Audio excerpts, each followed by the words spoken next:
ঘৰৰ ধ্বংসস্তূপৰ মাজত পুতলা বিচাৰি হাহাকাৰ কৰা কিছুমান অবুধ শিশুৰ দৃশ্য এতিয়া সমগ্ৰ বিশ্বত শিৰোনাম দখল কৰিছে। এই হৃদয় বিদাৰক দৃশ্য গাজাৰ।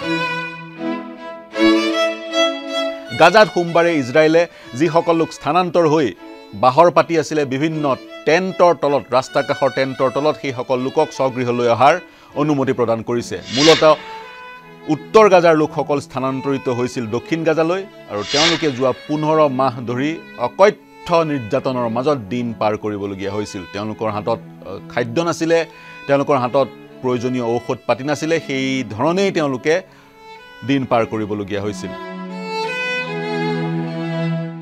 এতিয়া এগৰাকী বিশেষ বন্দীক হামাছে এৰি দিয়াৰ পিছত ইজৰাইলে অনুমতি প্ৰদান কৰিছে শৰণাৰ্থী হৈ থকা যুদ্ধ জৰ্জৰ গাজাৰ সেই লোকসকলক স্বগৃহলৈ ঘূৰি অহাৰ।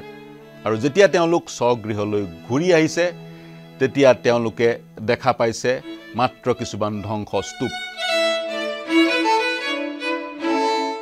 কাৰণ এই যি যুদ্ধ, হামাছ আৰু ইজৰাইলৰ যি যুদ্ধ, এই যুদ্ধত এক প্ৰকাৰ 60% গাজা ধ্বংস হৈ গৈছে বুলি জানিব পৰা গৈছে, ৰাষ্ট্ৰসংঘই জানিবলৈ দিছে। এই যি যুদ্ধ, ইজৰাইলৰ যি আক্ৰমণ বা প্ৰত্যাক্ৰমণ গাজাত, এই প্ৰত্যাক্ৰমণত 47,000 লোকৰ মৃত্যু হৈছিল গাজাৰ, আৰু তাৰ সমান্তৰালকৈ গাজাৰ প্ৰায় 1,10,000 লোক আঘাতপ্ৰাপ্ত হৈছিল।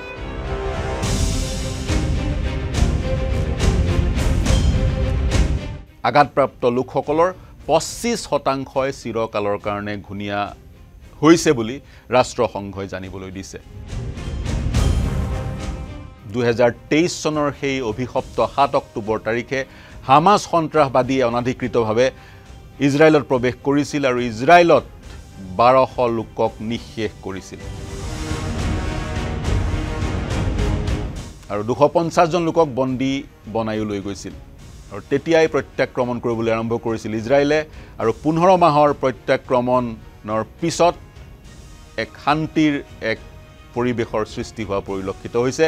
দুইটা পক্ষই এখন শান্তি চুক্তি স্বাক্ষৰ কৰিছে আৰু গাজাৰ লোকসকল নিজৰ ঘৰলৈ ঘূৰি আহিছে। এই যুদ্ধত প্ৰায় 90% গাজাবাসী স্থানান্তৰ হৈছিলে। গাজাৰ জনসংখ্যা হৈছে 23 লক্ষ, তাৰে 19 লক্ষৰ পৰা 20 লক্ষ লোকে নিজৰ ঘৰ এৰি টেণ্টৰ তলত দিন অতিবাহিত কৰিবলগীয়া হৈছিল 15 মাহ। মাৰ্কিন ৰাষ্ট্ৰপতি ডোনাল্ড ট্ৰাম্পে এক পৰামৰ্শ আগবঢ়াইছে। তেওঁ কৈছে সেইসকল লোকক সংস্থাপিত কৰা হওক ইজিপ্ত আৰু জৰ্ডানত। তেওঁলোক ইজিপ্ত আৰু জৰ্ডানত থকাৰ সময়ছোৱাত গাজাখন সম্পূৰ্ণৰূপে পুনৰ নতুনকৈ নিৰ্মাণ কৰা হওক। কিন্তু গাজাৰ পেলেষ্টাইনী লোকসকলে এই প্ৰস্তাৱ গ্ৰহণ কৰা নাই, তেওঁলোকে নিজৰ জন্মভূমি এৰি নিদিয়ে। অনাগত সময়ত কেনেকৈ গাজাবাসীক সংস্থাপিত কৰা হ'ব বা কেনেকৈ গাজাখন পুনৰ নতুনকৈ নিৰ্মাণ কৰা হ'ব সেয়া লক্ষণীয় হ'ব। কিন্তু এতিয়া নিজৰ ঘৰলৈ আহি সেই ধ্বংসস্তূপবোৰ দেখি হাহাকাৰ কৰি উঠিছে গাজাৰ সেই 19 লক্ষ লোকে। শান্তি চুক্তি অনুসৰি হামাছে বন্দী কৰি লৈ যোৱা লোকসকলক মুক্তি দিব আৰু পেলেষ্টাইনে নিজৰ জেলত বন্দী হৈ থকা লোকসকলক মুক্তি দিব। এই প্ৰক্ৰিয়া চলি আছে। এই প্ৰক্ৰিয়া সমাপ্ত হোৱাৰ পিছত শান্তি স্থায়ীভাৱে গাজালৈ ঘূৰি আহে নে নাই সেয়া সময়ে ক'ব।